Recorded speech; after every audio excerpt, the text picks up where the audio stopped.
Hello and welcome to the ORCA podcast. We are back continuing our coverage of the incredibly robbed fifth place best LRG to date, Backyard Survivor 2, Yards Apart. We're fresh off a 3 hour plus deep dive. Thank you, Danny and Jules, for joining me for that long-winded recap, and of course everyone that was in the comments that participated on the day and then participated in the chat. We really appreciate you watching live with us. This will be what we really look forward to. We look forward to all of our shows and our ORCA coverage in the rank down. But I love getting in touch with these winners and talking about their game, having them reflect on their game. I think a lot of these winners are also deserved of their victory, but equally, a lot of them have a level of humbleness, which I just don't understand at all. But that's me, and I'm never going to win. So that's part of maybe humility's the fatal flaw in my game. But irrespective, it's nice to have them to come back and have this opportunity to talk about their game and for us to talk about what was so good about what they did and how they got the victory. I think Jay's very much going to be like that. So I'm very excited to bring her on in a moment and chat with her. Before we get into that, just giving the signposting of what we have left for our Backyard Season 2 coverage. Next week, special episode. Now that we're in the top 5, we're doing 5 episodes per season. We have a special episode per season. This special episode will be a chat with Keegan, the only person to play in 3 of the seasons, of the 11 seasons that we're covering. Incredible achievement for him to be cast so often. What makes Keegan so great? We will find out from him. Will he have the humility to say why he is or not? We'll have to see. If it's the Yards Apart Keegan, I don't think we'll see much humility. But if it's the usual Keegan, maybe we'll see some more humility as that who he is normally in everyday life. We then have the tea party, everyone's favorite show. Then the catch up with production, hand out the awards. Awards are open. The voting is red hot. I think this is one of the most interesting and competitive voting we've had so far, because I do think there is a lot of options for all of the choices for MVP, for ORCA, for best pre-merge boot. There are not runaway favorites, in my opinion, and I think that's coming out in the voting. So get in and vote. And of course, next season we'll be picking up with Sydney Survivor, assuming Backyard 5 or Canberra 3 doesn't drop before at that point, because then I'll stop this for a while we do those. Okay, 7 people live. That is a lot for me, my first 3 minutes of the show. We normally get in and out. Obviously, everyone's very excited to hear from Jay, so thank you for being here. Comment live. And we're now going to bring her in, the winner of Yards Apart, my favorite pun season. Completely rolled, but a great season and a great winner. Welcome, Jay. Hello, thanks for having me. It's great to be here.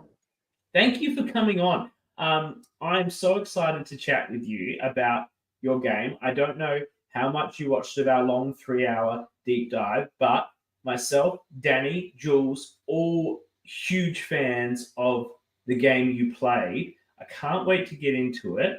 But, I think the easiest way to talk about it is to start from the very beginning. And when you applied for Backyard, let's go right to the start. Are you someone that knew Kyle and Brian, or you saw an advertisement somewhere? Because I understand they had both for this season. Yeah.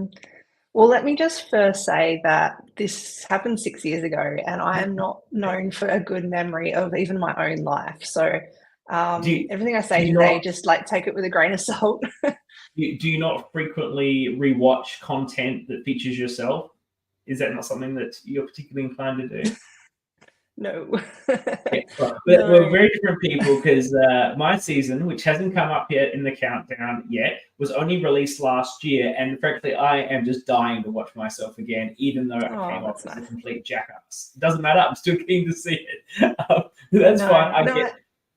I know there's people that don't like to watch themselves, to rewatch themselves. It's just not what they're into, and that's perfectly understandable. So I appreciate you might be stretching your memory a little bit, and that's I will help remind about the gameplay.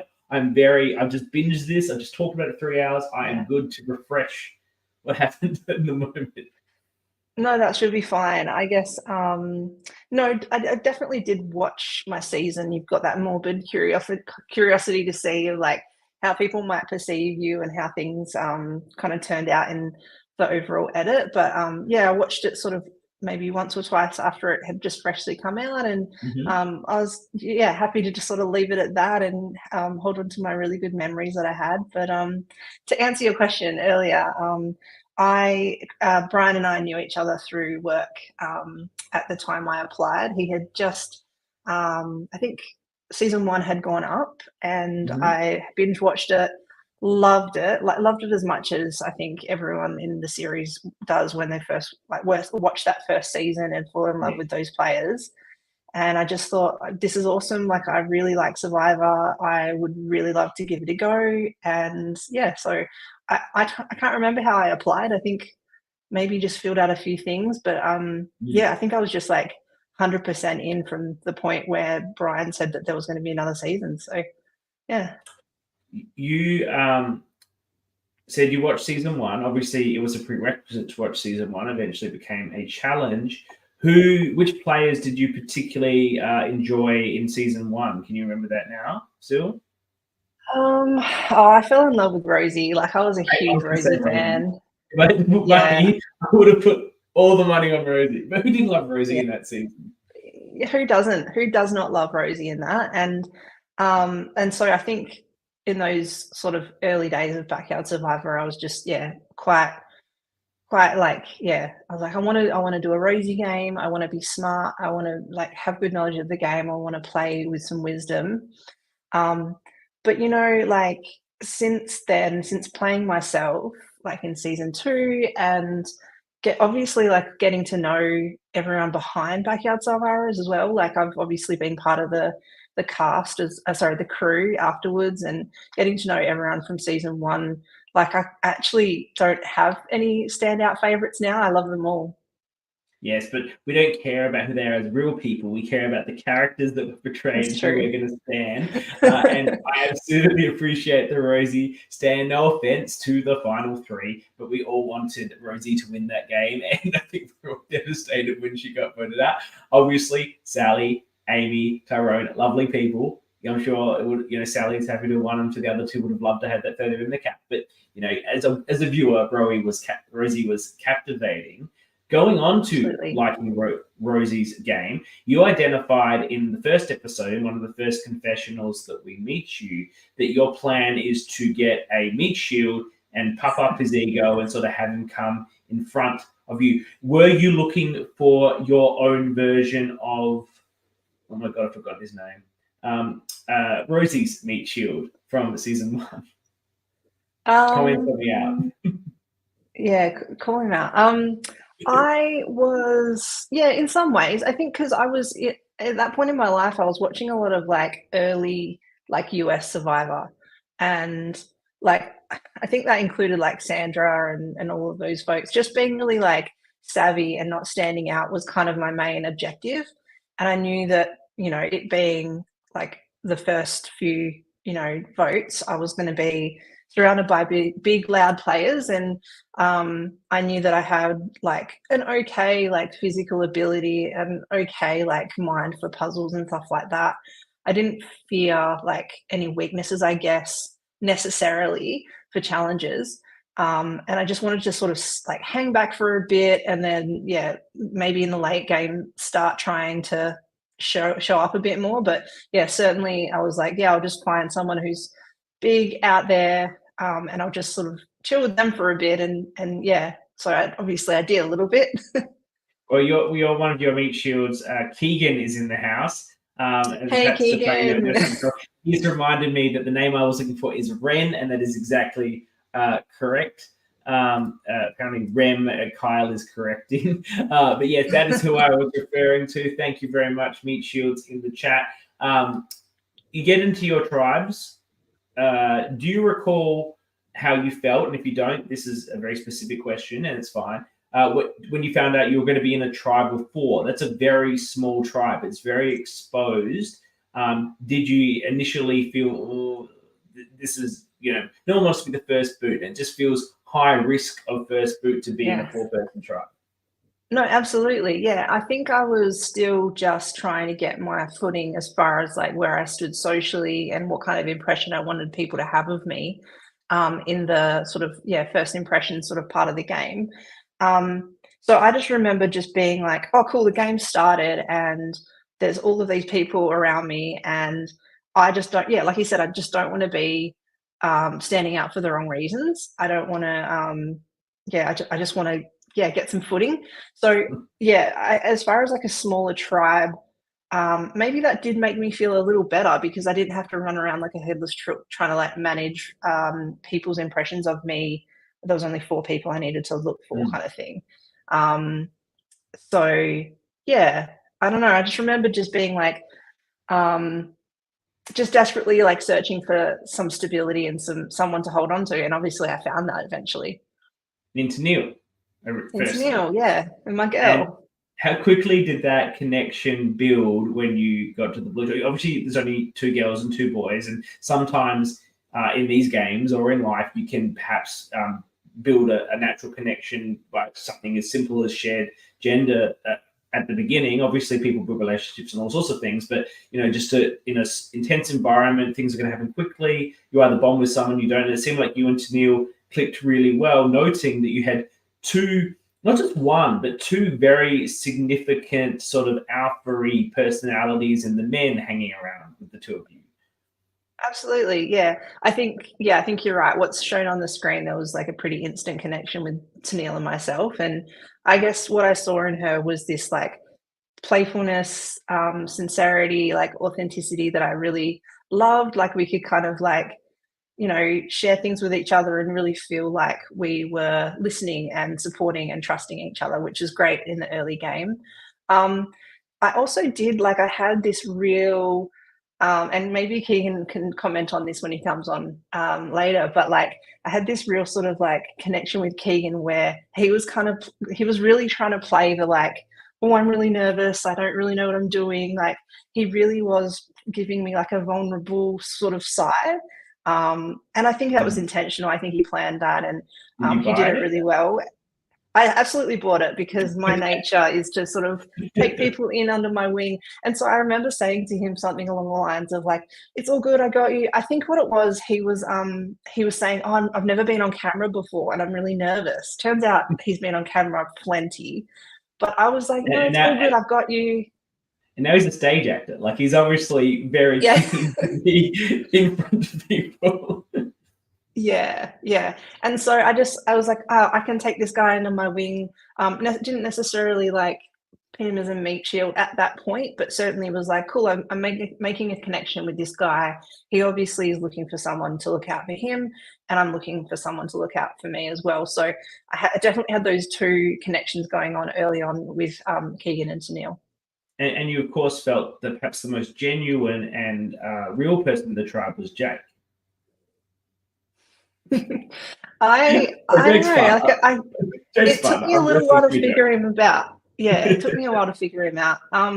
And no, like honestly, I think that the 4 of us were all like just there to support each other. We weren't like I didn't get the sense in the very like sort of early parts of like getting to meet each other that we're all like out for each other or anything. We're all just like really committed to like, okay, we're going to make this what we can. We're going to give it 100% and just see where it goes. So Jake was part of that too, absolutely. And then as we got to sort of see him and get to know him and his gameplay, like obviously our alliances maybe sort of swayed more towards each other and less towards Jake because we just weren't getting as much back as what we were hoping. He was definitely playing his own game and yeah, doing his own thing. It was very full on very quickly, and that doesn't gel with people always. I look. I mean, I'm not blaming him. I doubt you've watched my season, but I was particularly full on too early, and that just rubs people up the wrong way sometimes, and we all react in these circumstances. You don't know how you're going to react to you there because it is a real pressure situation. Yeah. The Now you do speak of Keegan's vulnerability, and you speak of the Blue Tribe being a bit happy family. And I like that you've given this to me because this is what you were like, at least going into the first challenge and for most of the first episode. Except you may or may not recall this, but once Jake, who was elected captain, had the opportunity to choose an advantage or fruit for the tribe, everyone's sure he's found an idle clue, and then so he's a bit sneaky, but you probably expected it a bit by the way he was playing. Then Keegan finds the idol and doesn't tell, and Tennille sees him and doesn't tell you both the truth. And so your happy little family goes to, we had a guy going up for himself, getting an idol. The other guy finds it and hides it from us. Now it's just me and Tennille. And that happens pretty quickly. Absolutely, yeah. And there was a time where, and I have this memory in my head, we were just like rummaging through the bush, like looking for this idol, kind of as a group, but also kind of going off in like our own sort of by ourselves for a while as well.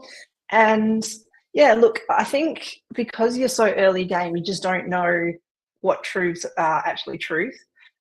So definitely like knowing that, like, or finding out that Keegan had apparently found an idol, I was kind of like, okay, I'll take that as like 50-50 truth for now. And then like going to Keegan as well, I remember going to him and saying like trying to suss him out to see like, does he look more nervous? Does he look like maybe he's hiding something from me? I didn't get that. And he was really good at hiding and covering his tracks. So I was trying really hard to give him a little bit of a benefit of the doubt as well.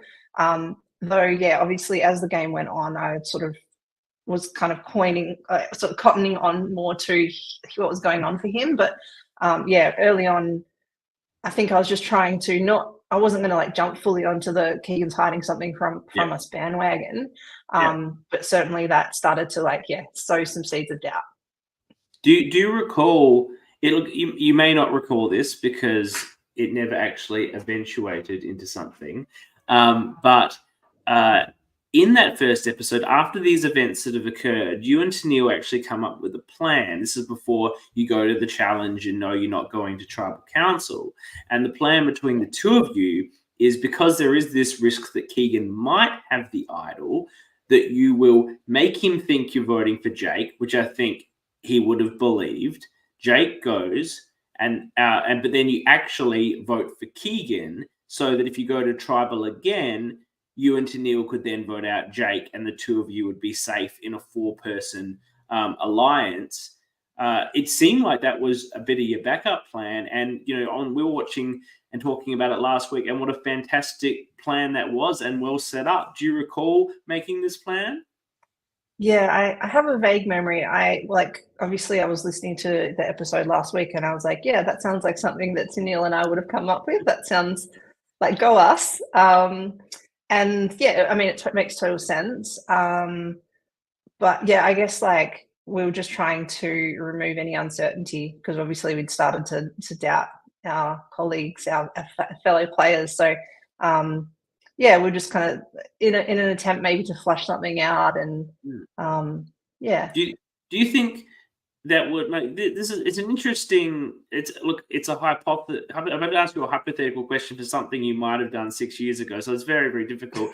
But you've just told to me about how you actually had a bit of a bond with Keegan early on, which is really interesting because it informs a lot of the game later on. And you have fallen hook, line, and his sinker for his wounded dog routine and how nervous he is. Jake is obviously giving I'm a confident, like, how good am I approach, so you might not feel as bad about booting him. But you were potentially coming up with a plan to blindside the wounded puppy you'd offered to protect. Which is the most sensible plan ever. Like, it would be a super strategically sensible plan. And we all know the actual Keegan would have only applauded such a move and not have been upset. But do you think you could have pulled a move off like that so early, or do you think you would have perhaps felt too guilty about it?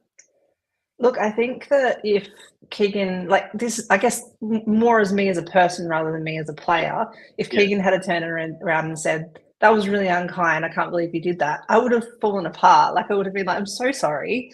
Or even if he was like, this is like, Jay, you got it completely wrong, like Tennille's got an idol and she's trying to play you, I would have been beside myself as well.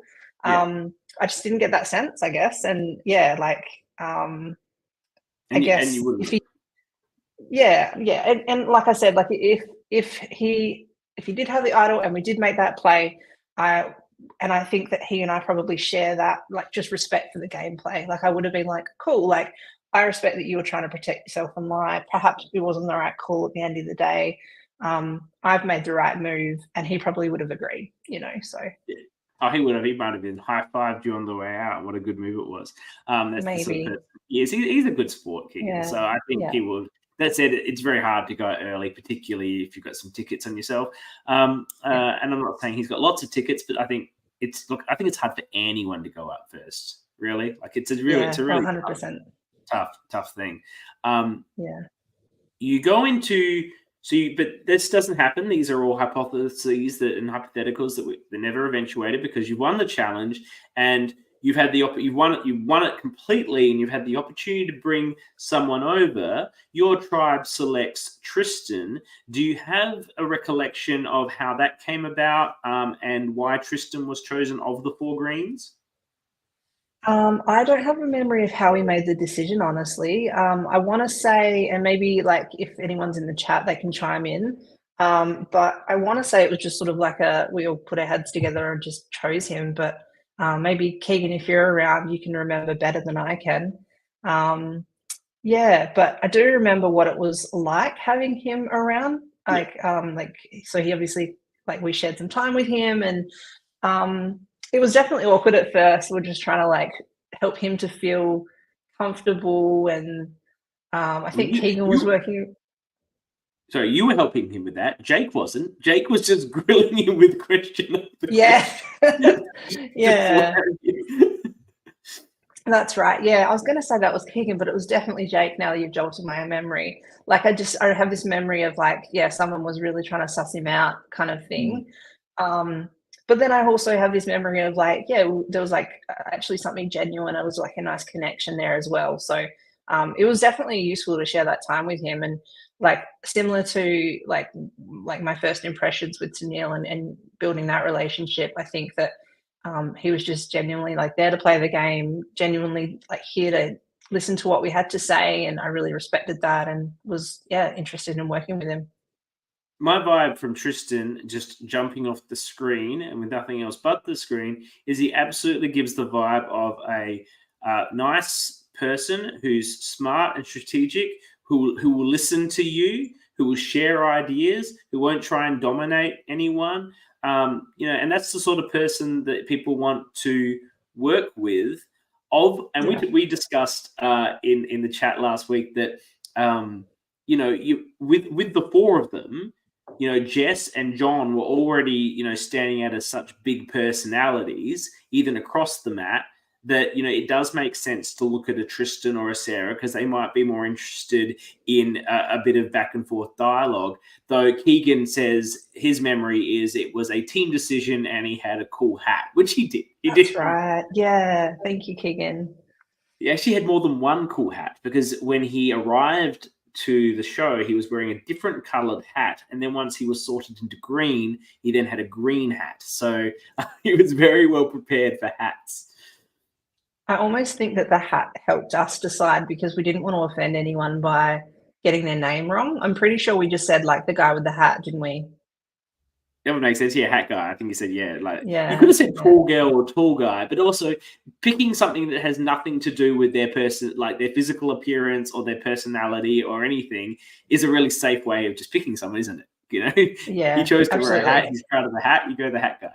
So he comes along, and this ends up being a huge advantage for a long part of your game. Obviously, by the time we get to the merge, things get very messy very quickly. But for the balance of the pre-merge, this Tristan relationship that enables you to then form a blue-green alliance on your swap tribe is fundamentally a great outcome for yourself and the people that are with you to pretty much skate through that next period. Do you have a recollection of when you got together with that tribe?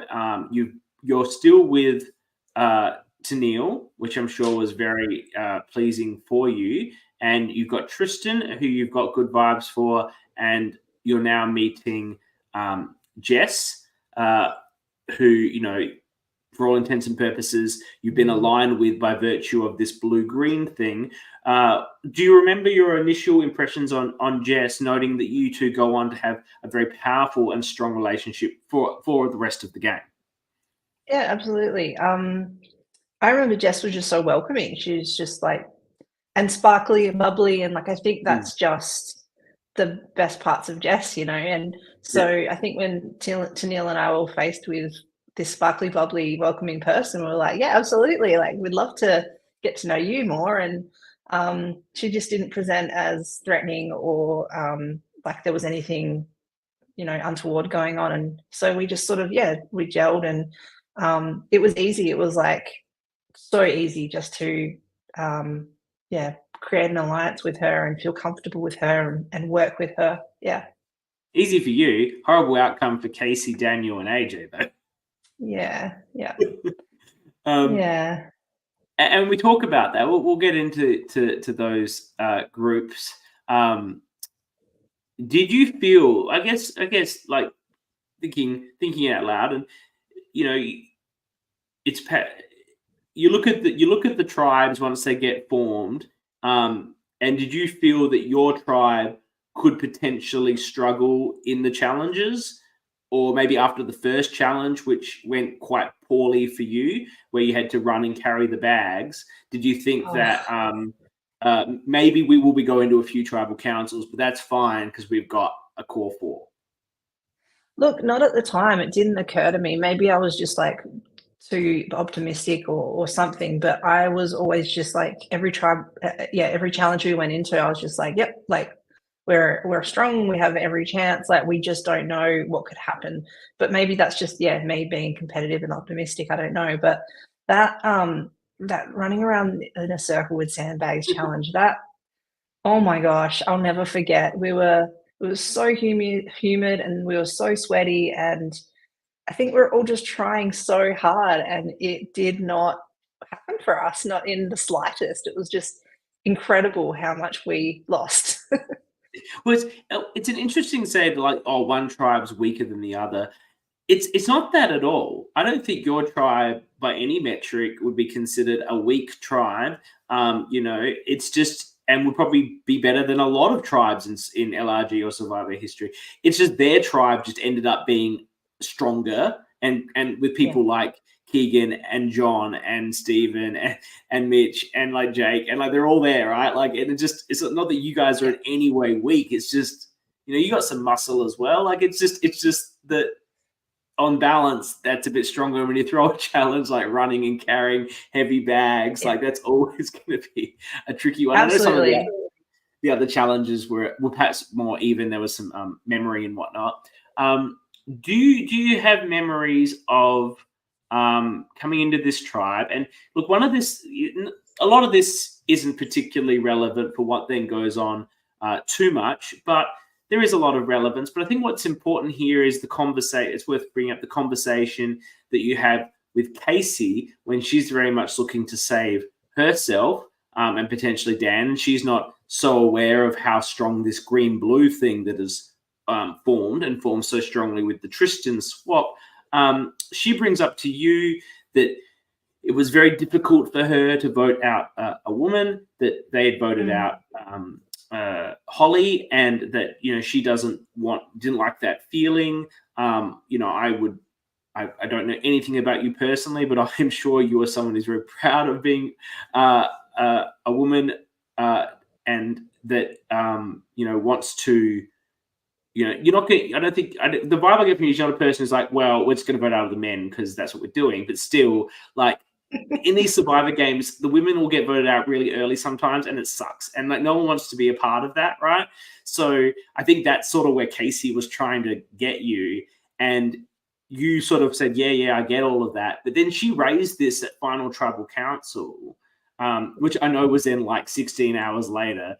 When she raised that at Final Tribal Council, were you like, oh my God, like this is being brought up? Yeah, this is hard. Like, of all the questions at Final Tribal, I think it's the one that you seem to find the most confronting, and perhaps didn't answer, as strong as you do. You ask your Final Tribal Council is brilliant, but that one I think seemed to set you a bit off. Like, oh, was I being genuine with her? Was I not? Like, that was probably, I imagine, a very difficult situation for you. This is just my thoughts projecting onto you. I'd love to hear how you felt in that circumstance. Love this question. So let me think. So I did really resonate with what Casey said about voting off women. I think both Casey and I shared that reluctance to get rid of females from the game early on. And I think it's because we both just, yeah, like you said, we're aware of how often women get voted out, before merge, and we just didn't like that. And I think Casey also really appealed to, like, my feminism and like pride with like female strength. So certainly, like, it did make sense, and I definitely agreed and empathized and that sort of thing. I think though one one of like the smartest things to hold in mind when playing Survivor is, I guess taking everything in a perspective, right? Like, if you hold tightly to something that someone says at some point in their game, and you put your blinders on and tunnel vision, then you lose the opportunity to take in all the other information of what's going on for you around you. So, whilst I like wholeheartedly like was having that conversation and agreed, and I was glad that Casey raised that. I wasn't also in a position where I was going to let that one thing define how I played the game for the rest of the game, I guess. So, I guess that's the duality of sometimes decision making in Survivor. And I agree, and that's very, very well said. I think, there's other arguments that you had up your sleeve as well, and perhaps this is what you're alluding to in some way, that, Casey was appealing to the feminist in you, but equally you'd formed an alliance with two other incredibly strong women, and a man who appeared, or at least had the appearance, and I think is going to be a strong ally in both senses of the word in the game, and as an ally to women. So I don't think it's like you were like hooking up with the misogynists. Like, you had a very, so, and equally you weren't voting for Casey in that vote. You were all voting for Dan. So you weren't voting until there was a revote. You weren't actually writing her name down. Who knows what could have happened on the next vote if she had stayed? Maybe you would have campaigned for her to stay over AJ. Maybe you would have looked at this more in that way. But at the time, I don't think you were being in any way disingenuous. I think, though, from your perspective, by the time you got to Final Tribal Council, those details have probably long slipped out of your head because of the pain of the day. And for Casey, of course, this is the last thing, or one of the last things she heard before you voted her out. So for her, that's something that remains very relevant. So I think you're both fair in your positions and why she wanted to raise it. But I don't think you were being disingenuous with your statement, but I don't think, and I don't know if you were giving me the vibe of wanting to make the arguments I just made for you in Fun Trouble, but I think they're very legitimate about what you were doing at the time. So I don't think it undermines you in any way as a person, having that discussion and then that vote proceeding the way it did. I'm really glad that you got that impression from me from the edit, so that I didn't have to remember all of that and tell it to you just then, because it feels, I'm agreeing with you. That's that's what I like to do. Thank you. I appreciate it. I do like it when people agree with me. Thank you. And we talked about this on the show last week, of course. Casey, if Dan had in any way tried to involve Casey in his plan, which he should have, it would have been super sensible. Then he could have got Jess out, and the two of them could have survived. And that could, I think, broken up your whole tribe wide open for who knows what could have happened. If Jess goes, I think it's complete implosion and power imbalance, and it's anyone's for the taking as to where those numbers and it would have been such an interesting and completely different season. And frankly, I'm glad it didn't happen, because I think Jess being on our screens for a long time in this season is one of the many things that make the season great. But it is still baffling that Dan did not bring Casey in on that plan, because there was, you'd have to assume you guys would split the votes. And even if you didn't split the votes, then he's still got a 1-1 situation going on. and it's not going. Well, I guess if he didn't split the votes, he had to assume he'd split the votes. Anyway, that's what's happened to Dan. How do you remember how it felt? Were you surprised that Dan and Jess were having such public disagreements, such a public blow up? Like Jess was not making her. I know it was her style to sort of be upfront and honest with everyone. But it's one thing to sort of be upfront and honest about, hey, look, we're voting you out, we're sorry. But another just to be like quite seemed like just telling Dan that she wasn't really into what he was doing and causing quite a clash of heads. Did that surprise you that people would play that way? I so wish that I remembered this part better, because I think there was some reasons for us to, like, I just remember having some doubts about him, and I think that was just Jess's best approach at trying to figure that out and to sort of like, I don't know, like, yeah, I really wish that I could answer this better, but I get the sense that I just don't have the memory for it. Sorry, you might have to ask them. It's fine. Look, in the end of the day, that was something that was happening around you, not to you. You were just standing back and watching the show to some extent. And that's no problem. We'll chat with Jess on the tea party, and we can get all the saucy goss of a feud with Dan when we're there. So then Dan goes, no surprise. Do you remember that Dan had the opportunity to mutiny and when he was obviously getting voted out and decided not to? Do you remember? And I think you said that if you saw him stand up or even attempt to stand up, you were going to jump up like a lightning rod first so that you would mutiny and block his move. Do you recall that and talking about that?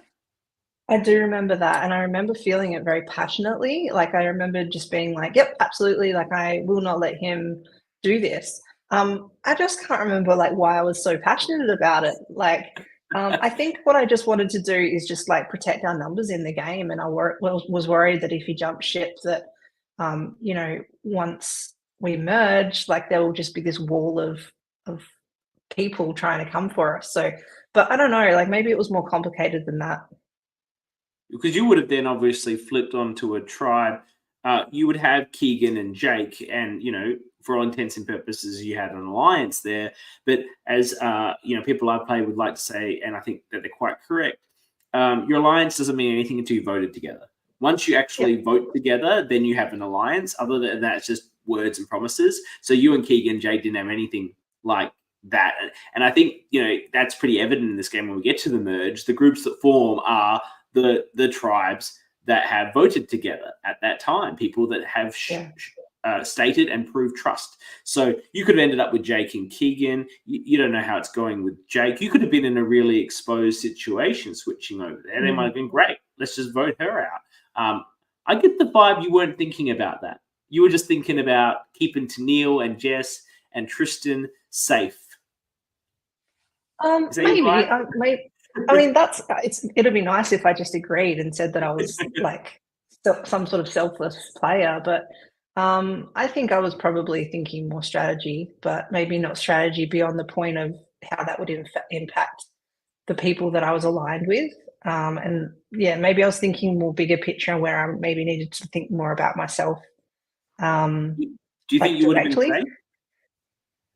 I would have hoped so. I think that by introducing a bit of chaos to the tribe that I was entering, maybe I could just sort of fly under the radar enough that maybe they'd already had some thoughts and some talks, and that maybe I would just be a number that someone could pull in rather than a target.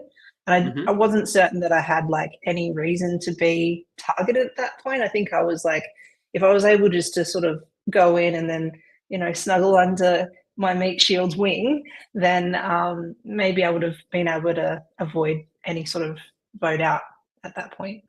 I don't actually think it's a maybe. I think we can say that's for certain, because Jake thought he had one plan going with 4 votes. He didn't have any of those votes, but I'm sure he would have leaned over and whispered to you saying, vote this person. I can't remember who he was targeting. I think it might have been Mitch. And then Keegan would have leaned over to you and said, "We're all voting Jake," and you probably would have listened to Keegan, and you just would have jumped on the. So I don't think you would have actually had any issues. I think that's what would have happened. They weren't going to change the plan. And you've been like, okay, cool. That's what we were going to do back at the old Blue Tribe, according, maybe, but that was the known consensus between yourself, Tanu, and Keegan. I'll just go along with that. So I think you would have been safe, and you could have made a big move. You could have saved your tribe from giving them the easy vote running with Dan, and then you're making connections all over the place, and then you're probably just a huge threat coming into merge. But like sometimes you don't need to think that far ahead. You just need to think about, okay, what can I do here? Okay, that's some really great thinking. I like getting into that. I guess this is one more quick thing before the merge. I don't want to go into too much detail, but you guys lose again.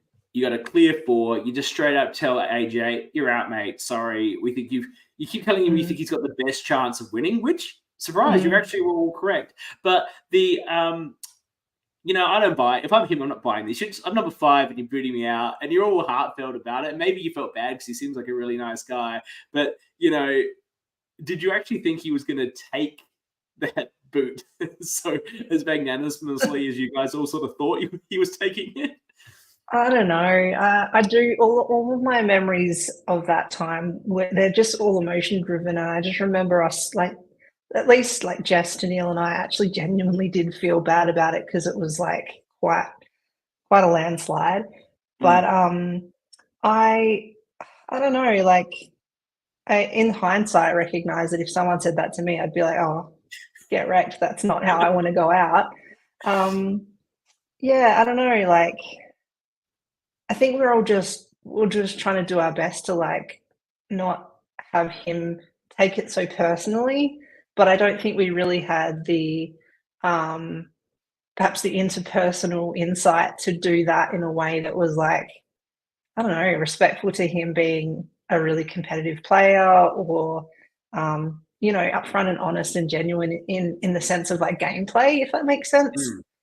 I think that's I think you were trying all of them. And I think that's a very good point that you're making. And maybe the best way is just to make it clear he knows it's not personal, and the rest of it is what it is. Saying, "Oh, you can come back and then win and come back to us," whatever. Yeah. But I don't think it was personal. He seemed like a lovely guy, based on the screen. Yeah. I've not met in real life, but the person I met on the screen seemed lovely, and I genuinely believe that the 4 of you, who also seem like lovely people, were having difficulty with that. Wasn't as easy as voting out Dan. Sorry, no offense to Dan, but Dan was up and about and beating his chest, and that's an easy vote, right? AJ seemed very humble and nice, and seemed lovely, and I'm sure it was emotionally difficult. He hadn't wronged any of us. I guess we were making decisions based on who's wronged us and who, we had very much had that virtuous approach at that point in the game of who's going to be genuine and upfront and honest, and he hadn't gone against that. So that was the point where our decision making was being challenged, I think. And you then get into the merge, and I think now the challenges really begin. It starts getting dark, but the day is nowhere near over, and this merge is incredibly messy, not just in the context of all the numbers and votes and all the idle plays that are going to come out in a moment, but also the milkshakes that you had to consume for this challenge, which you almost win against your meat shield. They have to go to the photo finish. Did you feel? Look, I believe they checked the camera. The outcome's the outcome. But did you feel was that a hard loss to be so close to that first victory?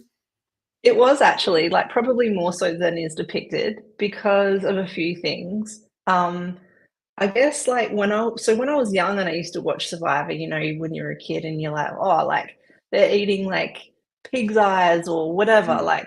I was always looking at that and thinking, yeah, I could do that. It's only to win. I'm not gonna. And I've always had a really good stomach, so I don't know. I was always just watching US Survivor and just being bring it on. I can do that. So as soon as I heard that it was a food challenge, I was stoked. I was pumped and I was ready to win because I was just going to put whatever was in front of me in me. Like that's just how I would, yeah. And so I was really annoyed that I didn't win it with myself. But I was really thankful for the fierce competition. And I think I was at that point in the game where I was like, cool, we've made merge. I'm going to start trying to win these challenges. Like I want to kick it into a next gear and I want to play harder.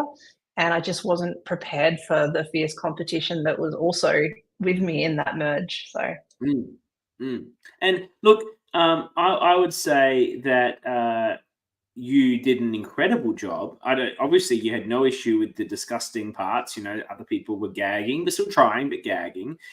Keegan included no parts, and the ultimate, at the end of the day, a man just in all sense of the words generally has a bigger mouth and also a bigger throat, and ultimately. He could get more down his gullet quicker than you could. Like that's maybe, and you were this close. And you're still just this close, like. Yeah. I remember, by the way, and Keegan probably feels this too, but I was having the worst burps for the rest of the night after that. Like, I don't know how, but that combination of food, all I could taste was like really bad hamburgers for the rest of the night. And yeah, I'll never forget that. There's some good comments here that I just want to bring up. Keegan, in response to mine, just says, I definitely have a big mouth. I was going to say that, but I'm glad he did. Joshua, who is, I think, a first-time commenter on our program, actually he's part of the backyard community, has said that food challenges are 10 out of 10, so ridiculous. I also like them, Josh. And Kyle, we all love Kyle, has said we were robbed of a scene where Jay tells someone to get wrecked. Is get wrecked? You said it before, and that's what it's referring to. Is this a common catchphrase for you that maybe they are sad that you did on camera? Maybe no, I don't think so. I don't know, but it would have been funny to see me do it, I guess. So you did have this iconic one at the start, so that was good. Oh, what was that? I don't even remember that. That was like, I'm going to get the meat shield, and then I win my way to the money, and you do like a money thing. Hey, yeah, cool. That sounds familiar. Yeah. Okay, so this tribal council is, we discussed it last week. Certainly the most interesting merge tribal of all the 11 LRGs. Probably the most interesting tribal of any of the LRGs. What incredible chaos. Ultimately, for those who haven't refreshed themselves immediately on the season or our show last week, you've just got two different merge tribes. You've got one of 5 and one of 6. They all come from different mixes of different tribes. AJ himself is sort of in the middle, so it's actually more like a 4, 5 and a 1, 4, 6 and a 1, because AJ left, was given all the love on the way out, and maybe he's coming back to you, maybe he's not. You've got the blue, you've got 3 blues, you've got all 4 original greens. There's only 1 pink, so Mitch is a bit on his own. You've also got at this point 2 yellows, I believe, 3 yellows. So there's a whole mix of different relationships that have developed over the day. Other than Tennille, how comfortable did you feel with any of these people? I think at that point, it was just, Tennille, and I think, just my ride or dies. I don't know, like, I recognize like how complicated that merge was too, and I'm really thankful for Brian and Kyle putting in the time to do the inside the urn as well. I think at that point, like, when you're playing the game, you have an idea of what might be going on. You never have a full picture. And then the edit would always try and capture what might have been going on too. But it's hard when, I guess, 'cause, like, we recognize that this is the second time that Backyard Survivor had tried to put a season together. The second time that people over here in Perth had attempted anything like this. And we were still learning that for the game to be, I guess, like producible, we needed to capture everything on camera. And I realized, and I think Brian and Kyle also realized after the fact, that we did miss a lot of things. Like, there was things, unfortunately, just not spoken about in confessionals enough, or captured on film for the viewers to really follow what was going on. So I just wanted to take a moment and recognize that they did a really great job to still make it viewable by producing inside the urn and like really spelling that out. I think they did a really great job. They do a great job with it. I hear. I don't watch Inside the Urn, as I've said on this show regularly, because I like to speculate wildly about what people were doing. And because that's the show as well. I do appreciate everything you're saying. That not everything gets captured. You don't have a million camera people getting all the. I know these days a lot of these shows have a lot of crew, but back in the day it was more limited. You can't ensure you capture everything when you're playing the game. As much as you care about the edit and the show and whatever, you're more focused on trying to survive. So if there's no one around and you're doing a crucial deal, you don't go, oh, hang on a minute, we can't make this crucial deal because there's no camera here. Like, you don't care. You got to get to the next round. Got to get to the end. So I think everything you say is right, but equally I think enough of it was there to make it entertaining, because frankly the best, you don't want to go, and the real show does this. The real show generally tries to present this is the boot and this is maybe also the boot, and so you don't know, but you don't want to know what's going in. That's what makes tribal counts exciting. I often find tribal counts very boring, even in the real show. Yes. But here it was exciting. So let's just get into it a bit, just to flag something important that I didn't mention for those that haven't rewatched it in a while. Tennille had found an idol while on the swap tribe and had shared with Jay that she'd found it. And then while you were just happening to sit on a pallet, you found an idol. You found a clue first? That's right. You got very lucky. Yeah. In the merge feast, you found the clue directing you to the pallet. How exciting of a moment was it to be in Survivor at the merge feast and find the clue to the idol? Have you always now had a forever love for those chocolate rolled up stick things? I do genuinely love them. But yeah, that was, oh my gosh, I loved that scene. The panic that was within me and trying to stay cool on the exterior whilst I realized I need to grab this, and trying to make it like why is she grabbing so many? Yeah, so I just sort of was like, oh, I love these, and grabbed more. But I was certain that someone would have seen it because it was like the middle of the feast, and I guess everyone was just so stoked to have food and drinks available at that time of the night, and I can't believe I got away with it. I was stoked. It was definitely a Survivor milestone, one to tick off the list. I was pretty happy. And how lovely is it that you had at the time an ally so strong in Tennille that you found it, and you've got someone that you feel so comfortable with that you can share it with her. She's the only one I believe you shared it with, unless there was something not shown in the edit. And then the two of you go to the pallet so you can find the idol together. You already know about her idol. You must have felt on top of the world with these idols and this alliance at the time. Little do you know this is all going to go pear-shaped in about 5 minutes. But at the time, You must have felt on top of the world. I think we did. Yeah, I think we were just feeling really good. Oh my gosh, we're doing it. We're playing Survivor and we're doing a pretty good job of it considering we've got idols. Yeah, I think we're just really enjoying that.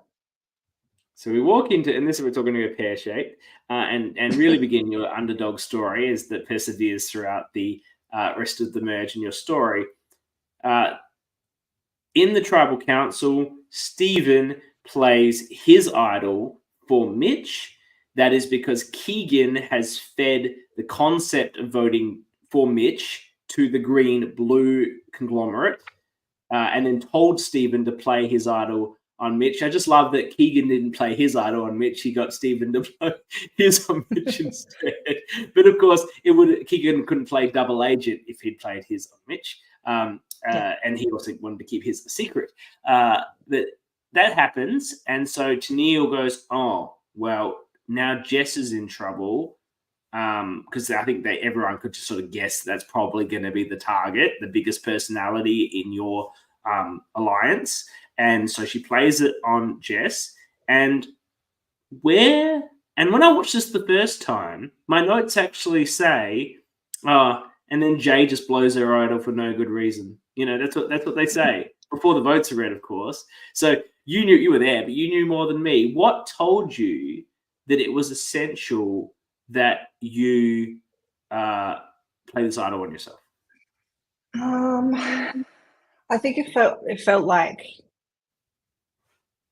I was close to Jess. So if Jess was had an immunity, was safe from the vote, then where would the next sort of votes get flung? I just felt like I'd rather be embarrassed about playing an idol that didn't need to be played than like voted out, I guess. I guess there was a little bit of paranoia, a little bit of like playing it safe, a little bit of like an educated guess. Mhm. Yeah, I don't know. Like to be honest with you, I had forgotten that that even happened until I watched the recap last week.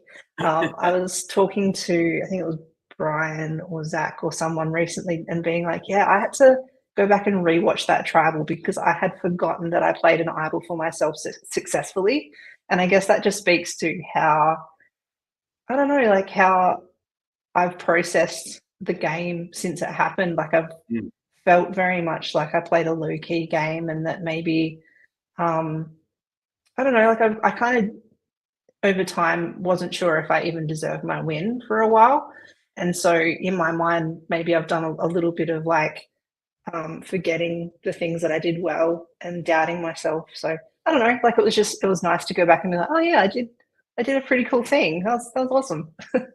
Well, I hope what this is showing you is that you absolutely deserve to win and you played a fantastic game. We're only at the merge vote here where you've just nullified 5 votes on yourself with the correct idol play. But there's been plenty that we've talked about, even in the pre-merge, and for all intents and purposes, pre-merge is irrelevant, but the plans you're making, the moves that you're making that set yourself up to survive those phases, that set yourself up to be in a good position here. Mm-hmm. You were playing a strong game from the day dot. You weren't ever in any danger up until this point. That wasn't even a possibility on either tribe, even if you had mutinied. You were thinking about doing the mutiny. But I do understand where you're coming from, because it's actually an incredible game that you played, where somehow you threaded the needle of playing a strong game where you did things and you made moves and you had alliances, and you broke alliances and you did what you needed to do, and you had an direct outcome, direct causation on the outcome of events. But at the same time, no one was sort of looking at you like that. While at the same time, people kept talking about why you were a threat. So there was sort of these merged perceptions of what Jay was as a player in the game. That's the vibe that comes off the screen. That I get it. And I think it's a factor of being that game associated with everyone else around you who are just bigger. I'm not saying they're better. They're just bigger. Keegan, Jess, John, Stephen, they're all just so big, both in the sense of their personalities, but also in the quality of game they were separately playing, that maybe you feel overshadowed. But ultimately, those sorts of games never win. There's the other game that you played is the elite winner game. So I don't think you should ever feel that you're some sort of pretender in the way you've won this game. No, yeah, thank you for saying that. I think that, well, I also want to thank Brian and Kyle and their edit of my game as well, because that definitely helped. But I think that maybe it comes back to me wanting to go into the game and basically be everything that Keegan was able to achieve, like a really big, really smart, really savvy, really like gritty player. Like he was playing the game, he was having those big chats. And I watched Survivor just being like, yeah, that's going to be me. But you don't know until you play what sort of player you'll be. And so I found myself being this sort of like intentionally, I wanted to be a low level, like not a big person. Obviously, I wanted that meat shield and that sort of thing. But I also wanted to be playing hard. And maybe that's just me grappling with how I came out versus how I wanted to go in. Interestingly, I think this is the part of the game where, like, I've since found out that Claudia was very, like, onto me. She was kind of the one that was like, Jay is a threat. She's going to win this game. We need to get her out. And I had no idea that was going on. And so she let me know afterwards that she kind of saw that coming. She saw the writing on the wall. She believed in me more than I did at that time of the game, I think. So, well, at this time of the game, you would feel a bit low because despite this successful idle play, I'll have to do the numbers on this, and I will. But I would believe this is equal with the nullification that Stephen has just caused on Mitch. But I believe this is the most votes that an idol has successfully nullified in any of the 11 LRGs. I have to fact check that. I'm not 100% sure, but certainly the ones we've watched to date. So you're in a situation, you're in elite company regardless, and it's all gone wonderfully, except that by consequences of this, there's a revote and you lose your best ally, the person you can rely on more than anything. And that, I don't expect you to watch my season, but that's what happened to me at the merge. Not by such ridiculous circumstances, but I lost Max, who I could, we had an alliance over like a nod, and it was just locked in from day one, right? So when you've got that person and you lose them, you do feel very alone. I know how that felt, and I felt I was done for, and I was done for. I go very soon after that. Now you managed to survive, but you certainly come back to the tribal council feeling like I'm done. Like I just got 5 votes. Yeah. Tennille's gone. It's over for me.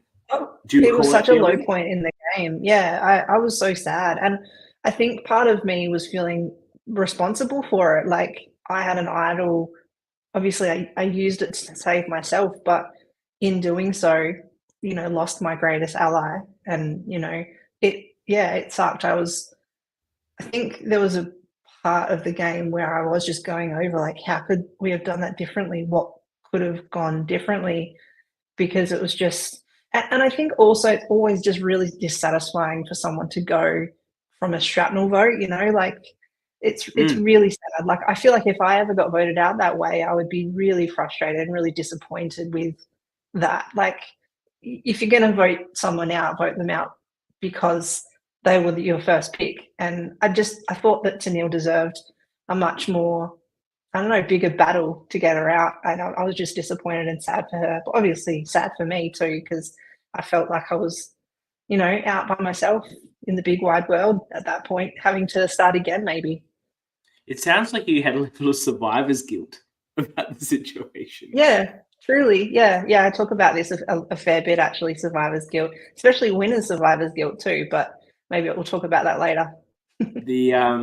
You do, though, get on with it, and at this point you start having conversations with Stephen, and Stephen is telling everyone what he wants them to hear, which, from what we can tell from the edit, you and Jess don't sort of work out till much later. If that was correct, what was it about Stephen's approach, if you recall, that made you believe he was not a schemy bastard and was genuine in his approaches? I don't know. I can't remember now. I don't think I even remember that part of the game.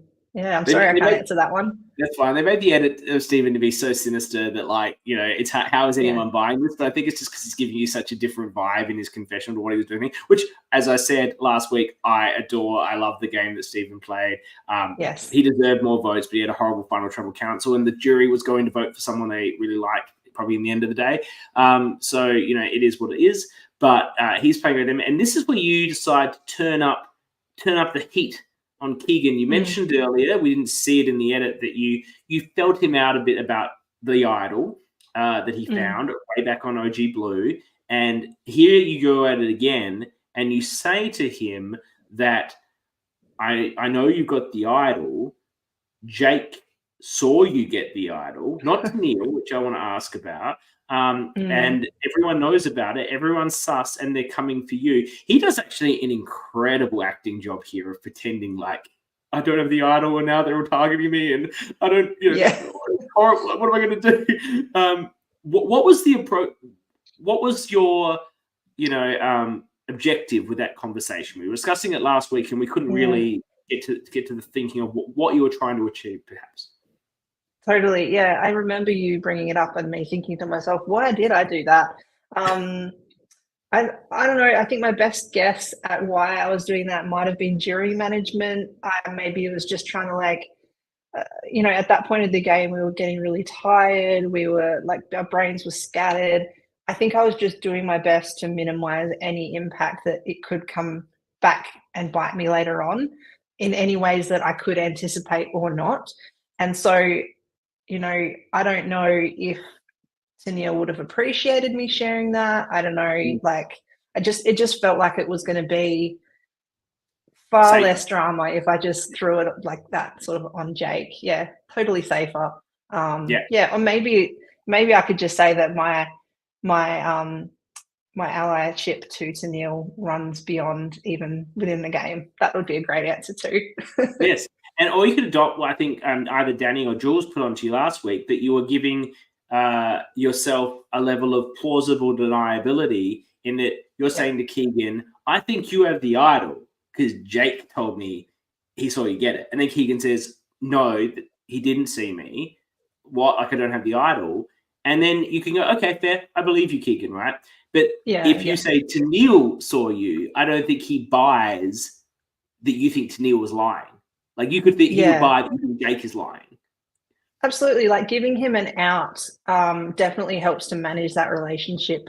Because I'm not a confrontational person. I hate confronting people, and I would always love to give people an out so that they still feel like if they lie to me, that I'm buying it, I guess, if that makes sense.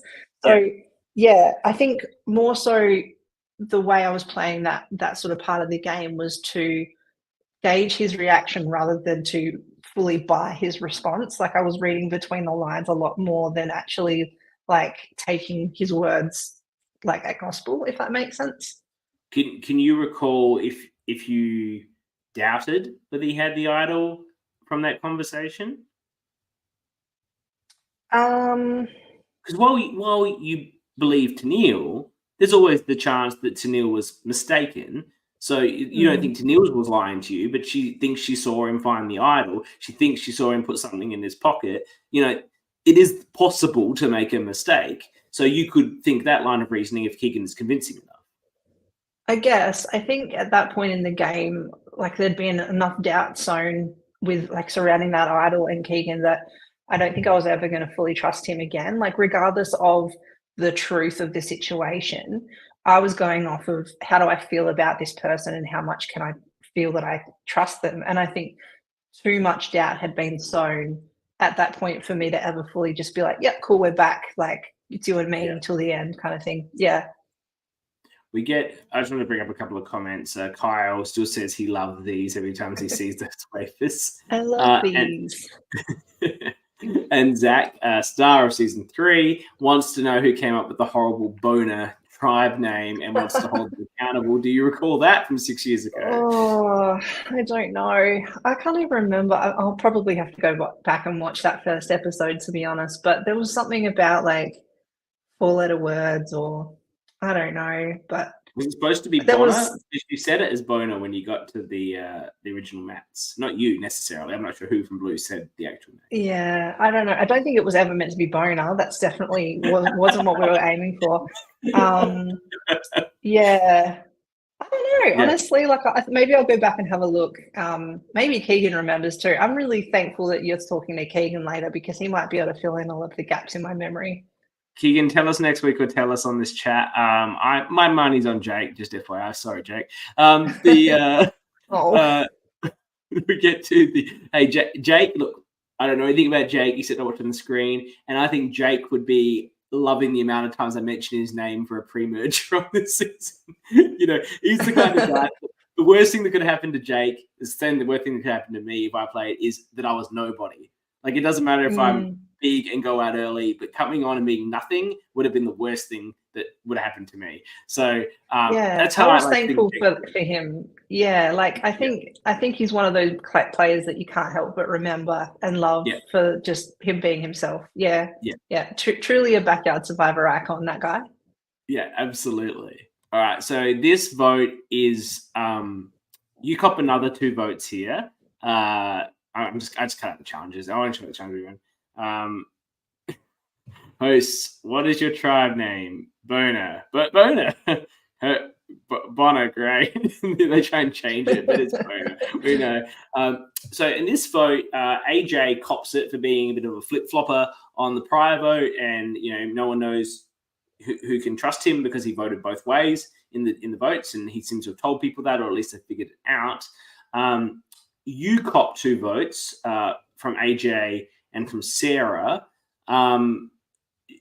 Did you think that, I don't know if you can recall this, but did you think that, I think you did think you were probably in some trouble. Now I'm asking you to remember specific votes of a number of votes where you thought you were in trouble. So this might be a bit challenging for the memory. But or were you quite confident that Stephen was buttering you up at this point? Keegan was still seeming like he wanted to bring you back in. Jess was still there, of course, for you, as was Tristan. So you probably felt reasonably okay that it was going your way potentially over an AJ. Like there's no value in a Stephen, or maybe Stephen because he was on the original try, but a Keegan or a Stephen necessarily wanting to keep an AJ over you, perhaps. Yeah, no, I felt okay. I think I was really just like relying on those relationships that I had with Jess and Keegan at that time. Tristan a little bit, but I don't recall feeling like fully solid, but I definitely like had him like in my peripheries as far as like, where are you going, who are you voting for, and how can I work with you? So yeah, I think that was the point in the game where I was like, okay, I'm going to put my head down for a bit and just see how far I can make it last. At this point, I think there was a lot of just like, and perhaps this defined my post-merge approach was just, pivot as much as possible until I feel like I have like footing again. I'd lost my footing, obviously, and I just wanted to like pivot every vote, every like round to see how far I could take this thing. How do you feel that it's at this point that the person you are and the loyalty that people have to you is what drives the wedge between Carle? It is what cuts the Carle leaf in the middle. It is the end of the kale. The fact is, John wants you gone, and Tristan and Jess do not. I think Sarah's happy for you to go as well. And basically, that's position, Jess and Tristan's loyal to you against John and Sarah wanting to get rid of you, pretty much splits them here to a point they can never recover from. It almost recovers, but then Keegan like masterminds the whole thing to his advantage, only because of a double tribal. But before there was going to be a double tribal, double vote, your presence in this game is what splits those such tight OG4 apart, which is so interesting because of the way Green Blue came together in the merge. Appreciate John and Sarah weren't there. Do you look? I'm really putting something that I've seen in the game. This wasn't talked about in the game, but it's actually what happens here. Did you have this recollection, or do you see what I'm saying about how this fierce loyalty that 2 people have to you and the fierce threat that these other 2 think you are is what splits up something they had from like minute 1? How does that make you feel? Wow. Yeah, look, I've never had anyone sort of put it to me that way, and I hadn't even thought about it myself. So yeah, that's an interesting way of thinking about it. I don't know. Again, like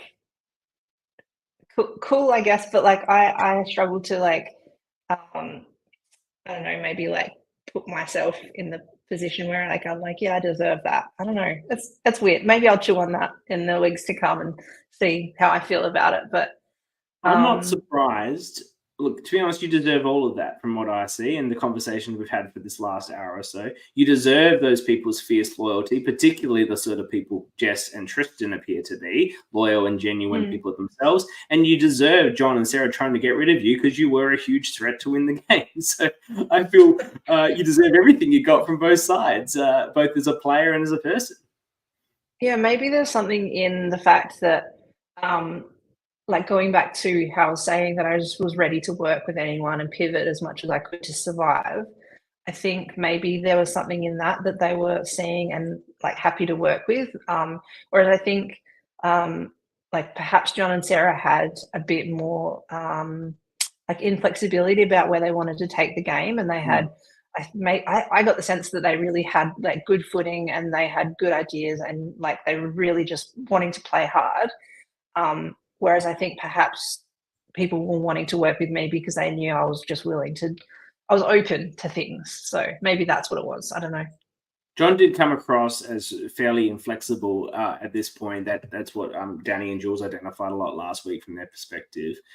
This results in the double. Two people are going, and everyone freaks out. And this actually drives Blue and Green back together, and they agree on a 3-3-3 that's going to see a revote that will enable you to then vote out Claudia and Mitch. Unfortunately, Keegan's playing you all in what is an incredibly great game of 4D chess at 12 a.m. in the morning after a long day to put this plan in. Not only put down the excellent 3-3-3 plan, which is very good in its own right, but then to circumvent the 3-3 where you can. So he only loses Claudia, who he has the weakest relationship with in his alliance, and Tristan, with whom he has no relationship. Absolutely forwarding his game brilliant, keeping you safe, which he wanted. You got one vote in this whole mess of a situation from Claudia, the person that always had your name on her lips. And she goes here, look, I don't know if we can talk about it too much unless you got something to say. I want to talk to Keegan a lot about it. It was his move. Yeah, I mentioned please. at the time, no one really understood what he'd actually pulled off. And he wasn't walking around telling everyone. Everyone's just like, oh, the votes. Because in something like that, the votes can get stuffed up. Someone makes a mistake. Someone votes for the wrong person. And it all goes to hell. That happens. So you're still safe. You're good. And now you know John's after you.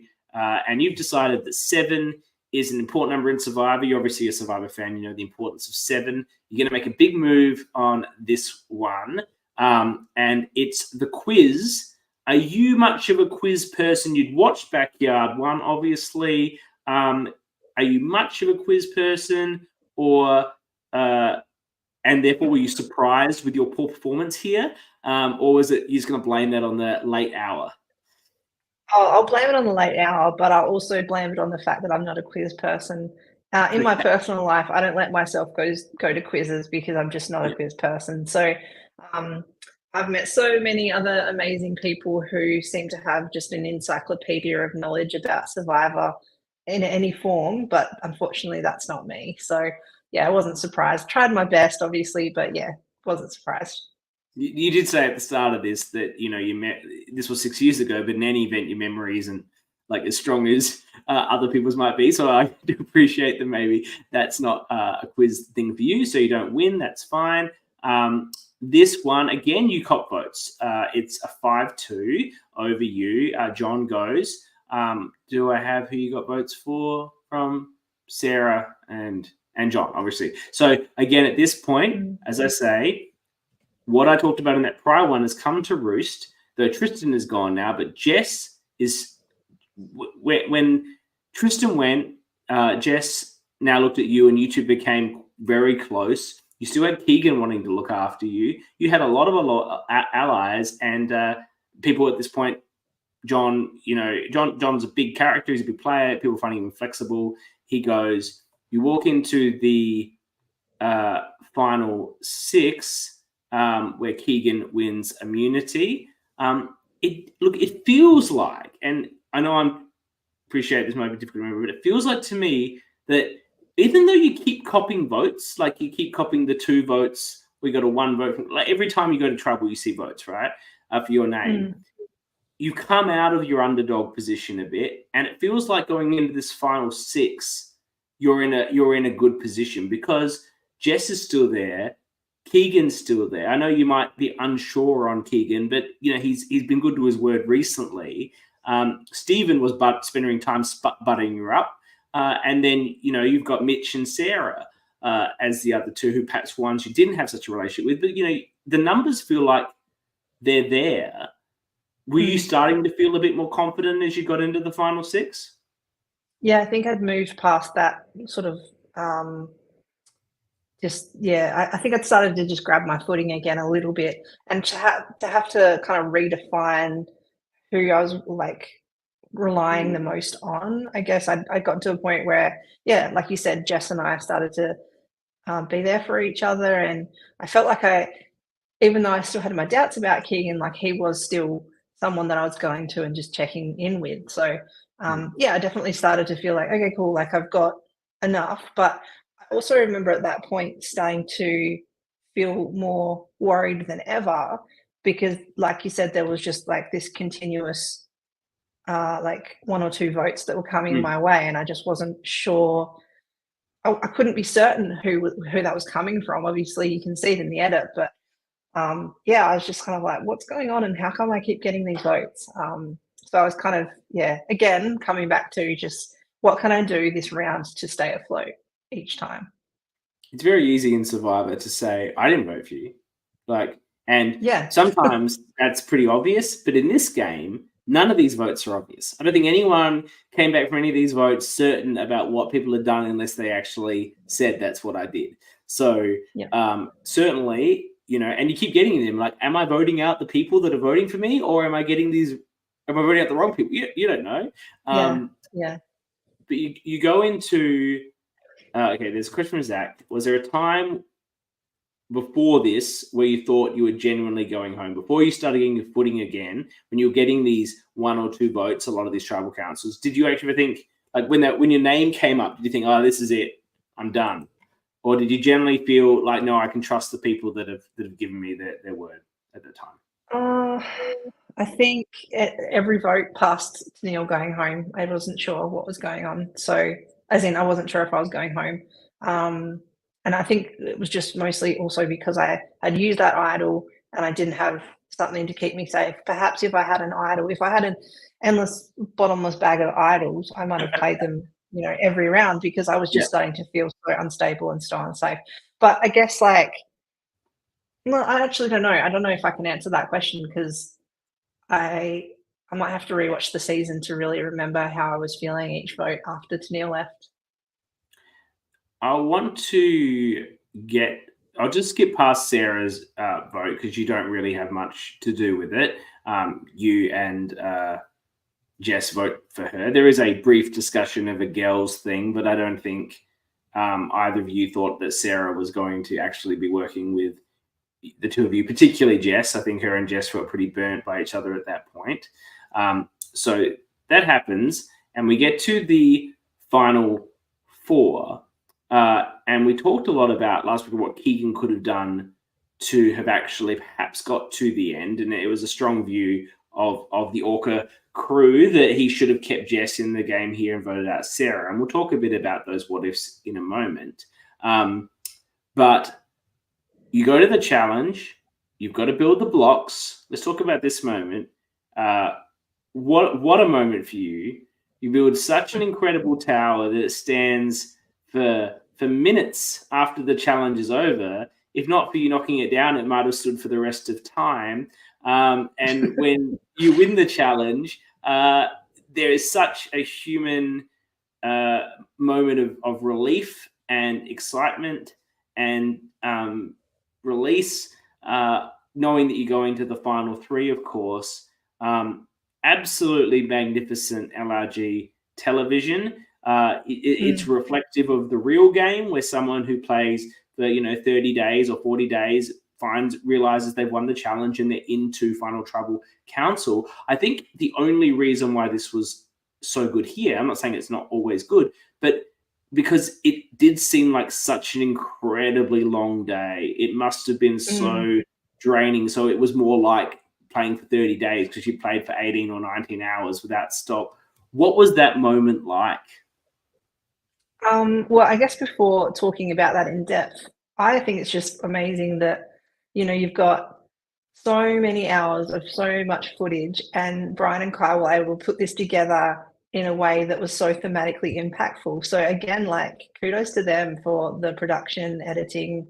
It was amazing. And yeah, I'm thankful, obviously, because it helped the audience sort of get to know what I was going through. But yeah, I think it also, just for the overall season, had a pretty good impact. So yeah, I think what was going on for me at that point was that I just really wanted to win. I really wanted to win a challenge.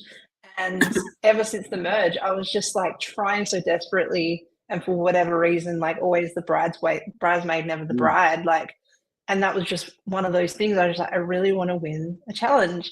And I guess the fact that I got so close and then never succeeded, but then succeeded in the final hours, was kind of, I guess it was another thing that really made my game.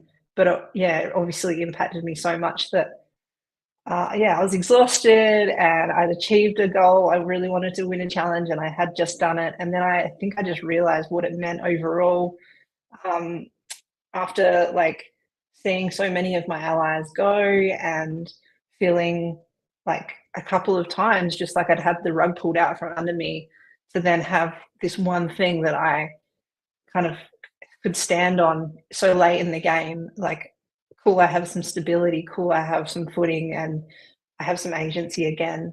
Yeah, I just think I really needed it, and I'm really glad that it happened that way for sure. And now I'm going to get into all hypotheticals because it's fascinating. Number one, if you don't win that challenge, did you feel like you were going to go out? I think if I didn't win it, then the people remaining were, I can't speak for them honestly, but the sense that I got and the feeling that I got is that it would have been nice to not have me around after that. Mostly because the votes were kind of coming my way a little bit. So I don't know. Yeah. Sorry, what were you going to say? I think that Stephen and Keegan would have voted you out unless they decided to go at each other. And we will ask Stephen and Keegan when we speak with them about it. But yeah, I'd love to hear what they have to say. I think you're too much of a threat to leave in the game at that point. I guess the other question then I want to ask is if let's say it had been if Jess had been there at the end, and she should have been, like from Keegan's point of view, and you win, actually we're still voting out Keegan in that scenario, or is Jess too threatening to take to the end?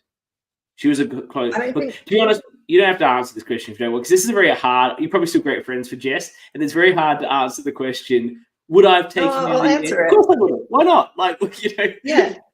Look, I think at that point, so say if I win and Jess is still there, I take her to the end, but I don't think I win because I think that her gameplay would have overshadowed mine. But I think also I would have been completely okay with that. I would have been so thrilled to be at the end with Jess. Yeah, I don't know. I think that, I think I stand by that answer. And so you're probably both voting for Keegan still? I think so. Yeah. And let's talk about voting out Keegan there.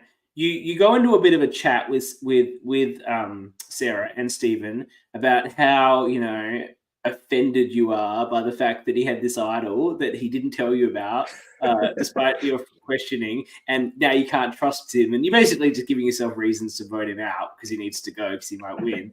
But was that just like for the sake of the conversation of the three of you and perhaps your own moral justifications? But did you really care that he'd had that idol, and you knew about it?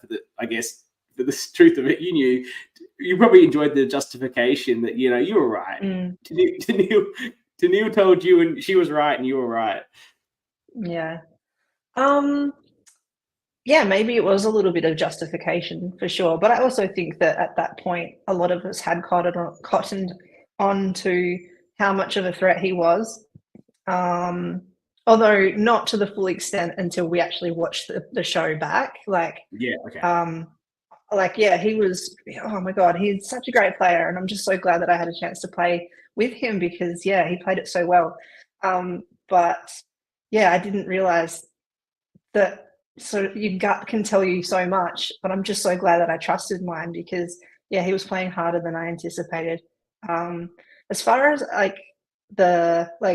kind of giving myself a reason or an out or an excuse to not bring him with us, I think there were a lot of conversations with that. There were a lot of conversations with different people about reasons why I could and should bring people and not others. So, but again, that was I don't know what time that would have been, but I think we were just fried at that point. We were so out of it. So those conversations were just sort of using the last few, battery bars of our brain. You go in and look, and you're completely justified for whatever you said about Keegan because he was having a little conniption in confessional about how dare you not tell him about your idol and Tennille not tell him. Yeah, true. when he's like constantly lying about his. So like he was being. I was like watching that back, and I was like, "You started it, Keegan." You started it. Okay, so we've got the jury, and we talked, myself and Danny and Jules, about how fantastic this final tribal council is.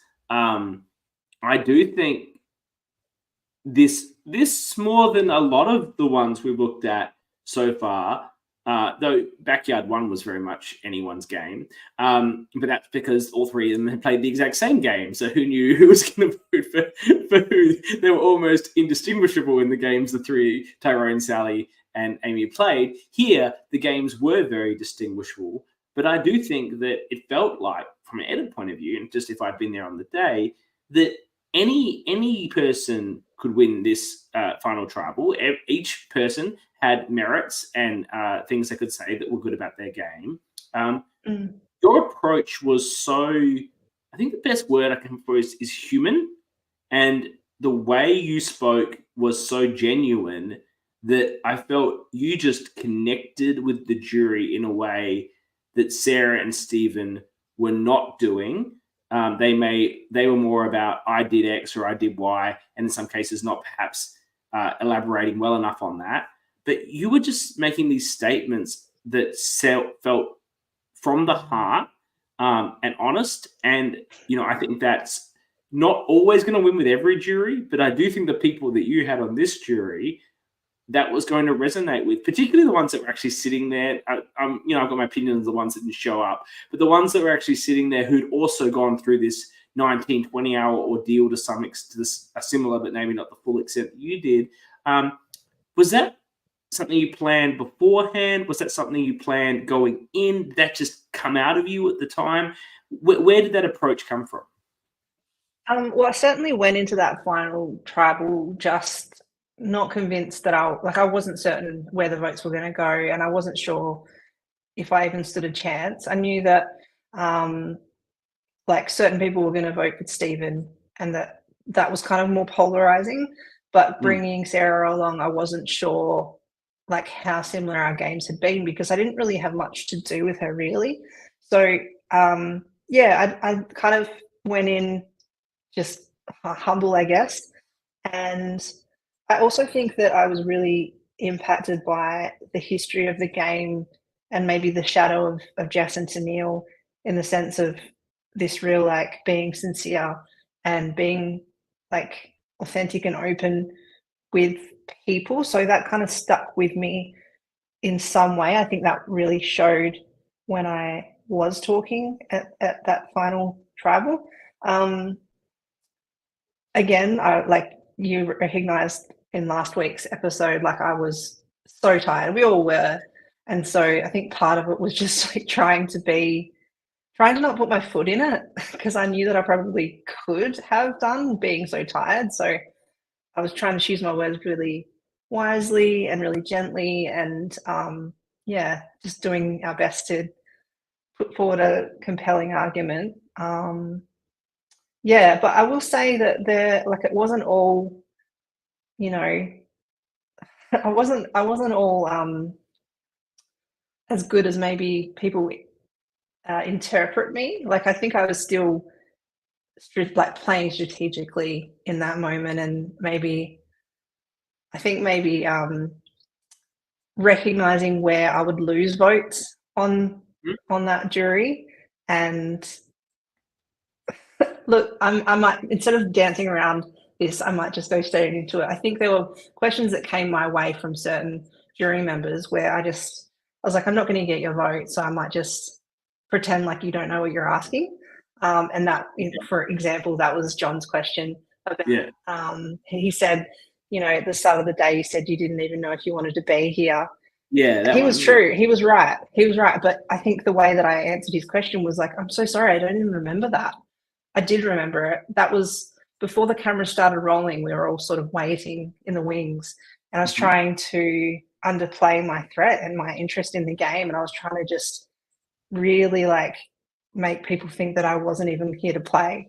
And he remembered that, and he called me out on it, and I pretended like I had no idea what he was talking about, because I knew that that was even before the game started, and nobody would have even remembered or known about that. So, yeah, I was still being a bit conniving, I guess. No, but even better, you then turn that answer. You know, oh, I'm tired. I don't know what you're talking about. I'm sorry that you felt that I didn't want to be here. I'm sorry if that's why we weren't able to connect properly because you thought that maybe I was thinking that way. But I absolutely wanted to be here. If you'd seen me when I won the last challenge and like then you would know that I would like. So you turned onto it, then. You try to connect. You're human. You responded humanly. You covered up your issue as well, which I didn't know until right now, which is fantastic. And then turned it into how about this other thing that I did as well that was so good that sort of makes that statement irrelevant. Yeah, totally. Yeah, but I knew John was never going to vote for me, and so I was happy to sort of gaslight him a little bit in that moment. It was just like something I'm not proud of, but obviously, what I wanted to do to try and win. So, thank you for that reveal. That's fascinating to hear. I love that. That was not something I was expecting. I thought he had generally misunderstood. Though Zach comes in and says, "Love the gaming" before the game has even begun. As far as I'm concerned, the minute I arrived at Melbourne Survivor, I was playing the game. Whether I could talk, we weren't allowed to talk to people for like an hour, but we were just sitting around an area, and just the looks or the interactions that are not verbal, I felt were part of the game. Everything, and I can tell you, I'm not the only one that felt that way. Like I've had these conversations with people. The game starts from the minute you start interacting with the players. You lock eyes, and then absolutely. I think like the producers Brian and Kyle also realized that was probably the point where they realized we need to really separate our players before the game starts because we're not capturing all of those first impressions. Keegan thinks the game begins as soon as you cast. That's when you get a pre-game, Keegan. It only applies in I think it only applies in All Stars or whatever. I don't think you should be I guess you got to mentally prepare yourself. Maybe that's what he means. You got to mentally prepare yourself for the game. And physically, because he's such a beast on the challenges. So, but that's always been his downfall, to be honest. Actually, he's always too much of a threat. Coming into this, I just want to finish up. Now, I believe there was I think someone revealed last week in the chat, there was a live reveal on the day, and then there was a subsequent reveal. Is that correct? Yeah, so I wanted to talk about that a little bit because, it happened a little bit differently to what I think everyone was planning and hoping. If I remember correctly, we, at that early hours of the morning, we were even getting noise complaints from the neighbors. So we were really doing as much as we could to pivot and just get this season in the bag. So again, another really impressive effort from cast and crew to just sort of do the best to get it done. So I think we had, I think it was mentioned last week that we had people sharing their preferences for votes if they did have to leave. Keeping in mind it was I think it was a Sunday night and people had work the next day. So it was a huge ask to have people sticking around that late. So essentially the votes were collected, read that evening, and then we just really couldn't celebrate. We really couldn't do much other than call cut and finish. And I think that's probably why Brian and Kyle made the decision to sort of for the obviously the benefit of the show and the audience, kind of finish that up with a nice neat bow by recording a reveal again, in the light of day. So I love that review. I love the glow up. It's the traditional Survivor. It was great. Yeah, but it was so weird to pretend that I didn't know what was going on. Well, I didn't know. I've got in my notes. Did she know? Because your reaction to winning again seemed very genuine. Oh, cool. Good acting, I guess. I guess it's still a good feeling, but it's still a good feeling to know that you won, that you got more votes. Were you surprised by the vote count? Did you think Stephen would get more? Did you think you'd get more? It was a 6-4-3 in the end. or you just didn't know? Like, you think that's how it's going to go? Votes are going to spread.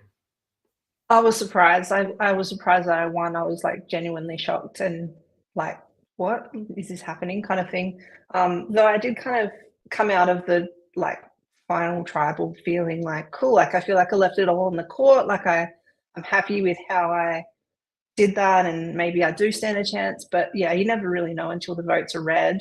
And I knew, like, I got this sense that at least there, like I think I already said, like there was some polarizing between Stephen's votes and mine. So I had that going for me a little bit. Yeah. Well, look, you still talk a bit like you feel like you're a bit of a pretender winner, but I think that is nonsense. And you need. Look, I've watched a lot of these things, and I would tell you if I thought you weren't a very good winner. Like, I'm upfront with people. Oh, You, cool. I don't just butter everyone up. You are a fantastic winner. I think you feel this way because, yeah, if Jess gets there, then maybe she wins. Or if Keegan gets there, then maybe he wins. But that's Survivor. You need to not be the biggest threat, but you need to be the best threat who gets to the end. And you didn't ever have Stephen or Keegan on camera talking about you being a GOAT. I don't think Sarah was a GOAT. We talked about that last week. And certainly she got more votes than Stephen, so clearly not a GOAT. But no one was talking about you that way. You were talked about as a threat for a long time. You received votes for a long time. You just weren't ever the most pressing threat, which is the ideal perfect game. You had such an influence on the game the entire way through. You played all the way through. You were in challenges. You were, like, as you say, just missed out a number of times. You won the final one. You delivered the best final tribal council. I think that you should be incredibly proud of the game that you've played, and I'm so glad that, it's actually a bit funny, even with these LRGs, and to be honest, with a lot of the LRGs, which is actually a really great part of the community, is it is quite a progressive community, perhaps more than traditional Survivor, for example, but still, there's a lot more male winners than female, so there's only 3 female winners, so it's actually fantastic to have these women winners who are as strong and played as great of a game that you did. And I get what you're saying. You wanted to be a bigger player and whatever, things like that. But you mentioned Sandra, but your game is very similar to a Sandra game. Like, that is how often strong women play the game. It's very hard for a strong woman to play a game like Colby Donaldson would, that Keegan might try to play. Like, it's not viable in the way Survivor works a lot of the time. But no one would accuse Sandra of being anything else but the queen and amazing and brilliant. And that's sort of what you did. You had an anyone but me thing. You had your close allies. They got taken from you. You were flexible where you needed to be. You were conniving where you needed to be, but you also were quite honest as well at the same time. Like, and the bigger threats just went first, and then you got to the end with people that, like, you know what? We want to vote for her over a Johnny Fairplay or a Lil or whatever. Yeah, cool. Well, thank you for saying that. I think, like, overall, I can see like how the different people that were in my season did impact my gameplay for the better.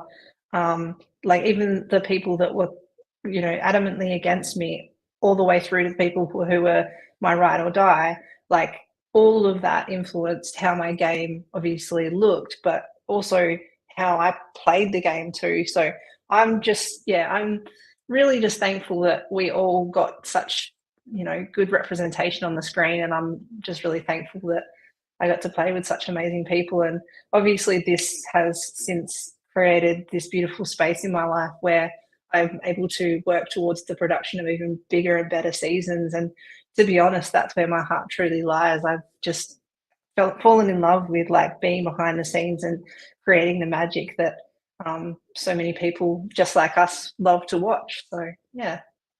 Well, we love that, and we do love the community that is formed around Australian Survivor LRGs, whether it's the individual communities around the particular seasons and the shows, or the broader community that's formed. It's really, like, we talk about how great it is on the show. That's why we make the show.